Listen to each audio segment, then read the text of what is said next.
Part third.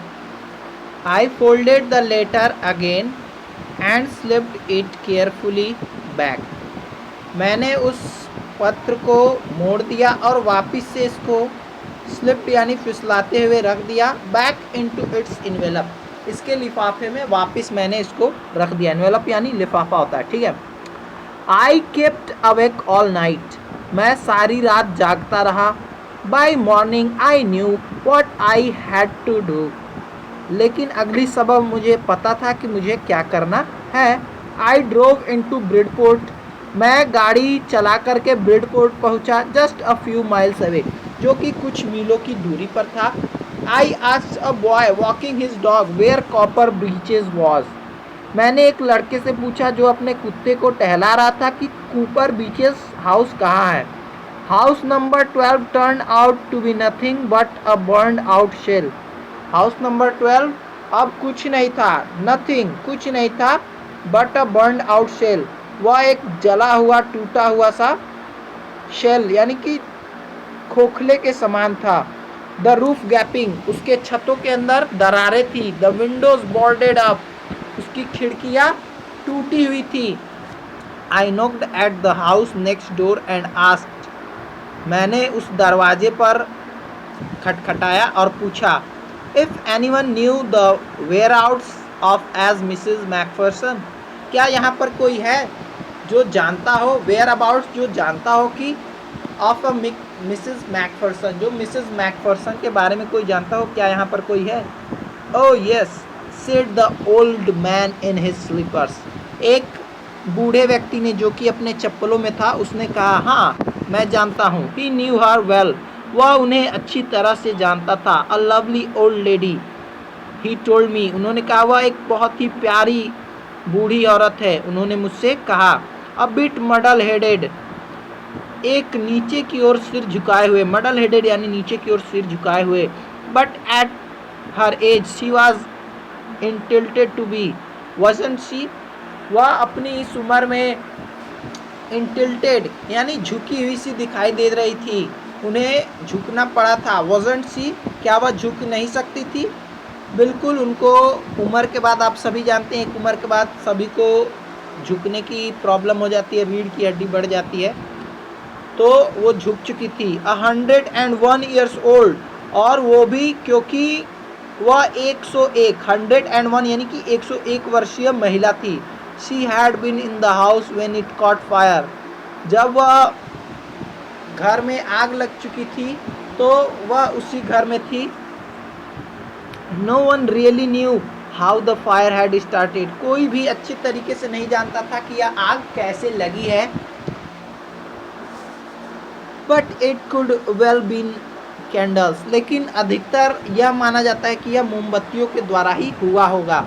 She used candles rather than electricity, वह बिजली की अपेक्षा वह कैंडल्स यानी मोमबत्तियों का प्रयोग करना ज़्यादा पसंद करती थी।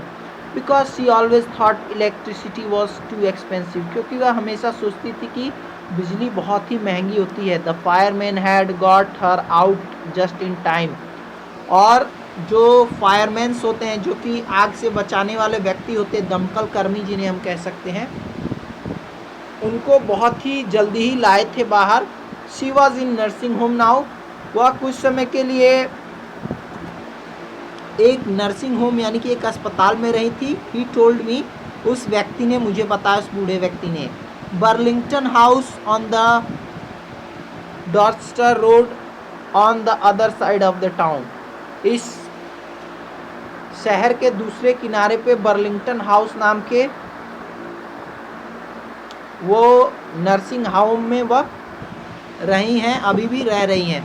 I found Burlington house nursing home easily enough, और मैंने पर्याप्त रूप से बहुत ही आसानी से बर्लिंगटन हाउस को देख लिया, मैं वहाँ तक पहुँच चुका था।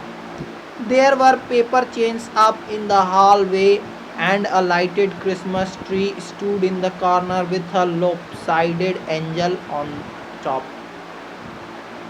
यहाँ पर बहुत सारे हॉल में लाइट्स चेन्स में लगाई गई थी, श्रेणियों में बहुत सारी लाइट की जगमगाहट दी, और एक लाइटेड क्रिसमस ट्री और एक प्रकाशित किया गया क्रिसमस का पेड़ था। जो कि कॉर्नर में पड़ा हुआ था। लॉपसीड एंजल ऑन द टॉप, जो एक खूबसूरत परी के समान दिखाई दे रहा था। I said I was a friend come to visit Mrs McPherson to bring her a Christmas present. मैंने उनसे कहा कि एक आपका मित्र आया हुआ है मिसेस मैक्फरसन, आपके लिए वह एक क्रिसमस प्रेजेंट यानी क्रिसमस का उपहार लेकर के आया है, ऐसा बताइए। I could see through into the dining room where everyone was wearing a paper hat and singing. मैं खुद यह देख सकता था कि डाइनिंग रूम में प्रत्येक व्यक्ति एक कागज से बने हुए हैट को पहने हुए था और गाना गा रहा था। The matron had a hat on too and seemed happy enough to see me. और वहाँ के जो कर्मचारी भी थे वो मुझे देख करके और ज़्यादा प्रसन्नचित दिखाई दे रहे थे, और क्योंकि त्यौहार का दिन था, क्रिसमस का दिन था, तो सभी लोग प्रसन्नचित हो रहे थे। सी इवन ऑफर्ड मी अ मिन्स पाई, और उस मैट्रॉन यानी कि उस सेविका ने मुझे भी, उस कर्मचारी सेविका ने मुझे भी एक पाई यानी एक केक का छोटा सा टुकड़ा मुझे भी ऑफर किया। She walked me along the corridor, वह गलियारे से होते, कॉरिडोर यानी गलियारे से होते हुए मेरी तरफ आई। Mrs McPherson is not in with the others, she told me. उसने बताया, उस सेविका ने मुझे बताया कि मिसेस मैकफरसन उन लोगों में से नहीं है जो मुलाकात करना चाहें। She is rather confused today, वह तो आज बहुत ज़्यादा परेशान थी। So we thought if beds if she had a good rest, तो हमने सोचा कि अगर उनको एक अच्छा सा आराम दे दिया जाए तो अच्छा होगा। She has no family, you know, आप जानते ही होंगे कि उनकी कोई फैमिली नहीं है, उनका कोई परिवार नहीं है। नो वन विजिट्स, उनके पास कोई नहीं आता है। So I am sure she will be only too please to see you, तो मैं निश्चित तौर से कह सकती हूँ कि आपको देख करके वह बहुत ज़्यादा प्रसन्नचित होंगी। She took me in to a conservatory with a wicker chairs and potted plants all around and left me.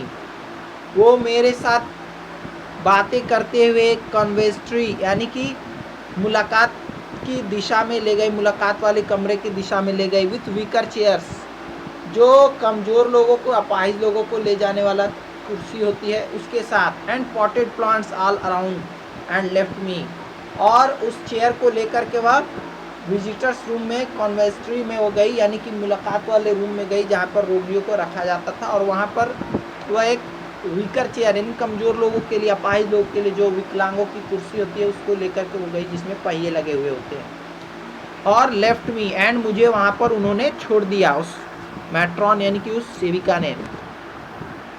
The old lady was sitting in a wheel chair, वह बूढ़ी औरत अब एक व्हील चेयर पर बैठी हुई थी। Her hands folded in her lap, उनके हाथ उनकी गोदी में बंधे हुए थे। She had silver white hair pinned into a wispy bun, उनके सफ़ेद चांदी से चमकीले बाल थे जो एक फूले हुए से जूड़े बन यानी जूड़े में बंधे हुए थे। She was gazing out of the garden, वह एक बागीचे के बाहर गेजिंग यानी कि घूर रही थी, निहार रही थी। Hello I said, she turned and looked up at me vacantly, मैंने उसे हेलो यानी नमस्ते कहा और उन्होंने वैकेंटली यानी आश्चर्य रूप से मुझे देखा। हैप्पी क्रिसमस कोनी, आई वेंट ऑन, मैंने उनके कहा हैप्पी क्रिसमस कोनी। आई फाउंड दिस, मैंने यह प्राप्त किया है। आई थिंक इट्स योर, मैं सोचता हूँ यह आपका ही है। As I was speaking her eyes never left my face, और जब मैं बोल रहा था तो उनकी आंखें मेरे चेहरे को छोड़ ही नहीं रही थी, यानी वह लगातार मेरे चेहरे की ओर देखती ही जा रही थी। I open the tin box and gave it to her, मैंने उस टिन के बक्से को खोला और उनको दे दिया। That was the moment her eyes lit up with the recognition and her face become suffused with a sudden glow of happiness, और उस समय के लिए, उस क्षण के लिए, उस पल के लिए उनकी आंखें लेट अप, भर गई, विथ रिकॉग्निशन, पहचान के साथ, एंड हर फेस बिकम सफस्ट, और उनका चेहरा अप्रतिम दिखाई देने लगा। ग्लो ऑफ हैप्पीनेस, क्योंकि उनके अंदर प्रसन्नता की आभा आ चुकी थी, यानी वह प्रसन्नता से पुलकित होकर के दिखाई देती, बहुत ज़्यादा प्रसन्नचित हो गई। आई एक्सप्लेन्ड अबाउट द डेस्क, मैंने उस डेस्क के बारे में उनको एक्सप्लेन किया, समझाया। About how I had found it, और मैंने ये भी समझाया कि मैंने किस तरह से इस डेस्क को प्राप्त किया, इस अलमारी को, छोटी सी अलमारी को प्राप्त किया। But I don't think she was listening, लेकिन मैं सोचता हूँ कि शायद वह सुन नहीं रही थी। For a while she said nothing, कुछ देर के लिए तो उन्होंने कुछ नहीं कहा। But stroke the letter tenderly with her fingerprints, लेकिन उन अक्षरों को वह अपने उंगलियों के सहारे से स्ट्रोक यानी कि छू रही थी, रगड़ रही थी। Suddenly she reached out and took my hand, अचानक वह मेरे पास आई और मेरे हाथों को पकड़ लिया। Her eyes were filled with tears, उनकी आंखें आंसुओं से भरी हुई थी। You told me you had come home by Christmas, तुमने मुझे बताया कि तुम मेरे घर आए थे क्रिसमस के लिए। डियरेस्ट, है मेरे प्यारे, शी सेड, उन्होंने कहा। एंड हियर यू आर, और अब तुम यहाँ पर हो, यानी कि तुम मेरे घर भी आए और तुम मुझे मिलने के लिए इस नर्सिंग होम में भी आए, ये बहुत अच्छी बात है। जिम डियर, बैठो। जिम, तुम यहाँ बैठो। सिट डाउन, यहाँ बैठो।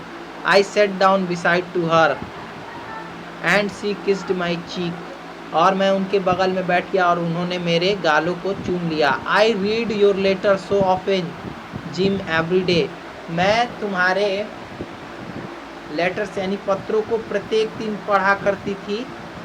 जिम, वो जिम समझ रही थी राइटर को। I wanted to hear your voice in my head, मैं अपने मस्तिष्क में तुम्हारी आवाज़ सुनना चाहती थी।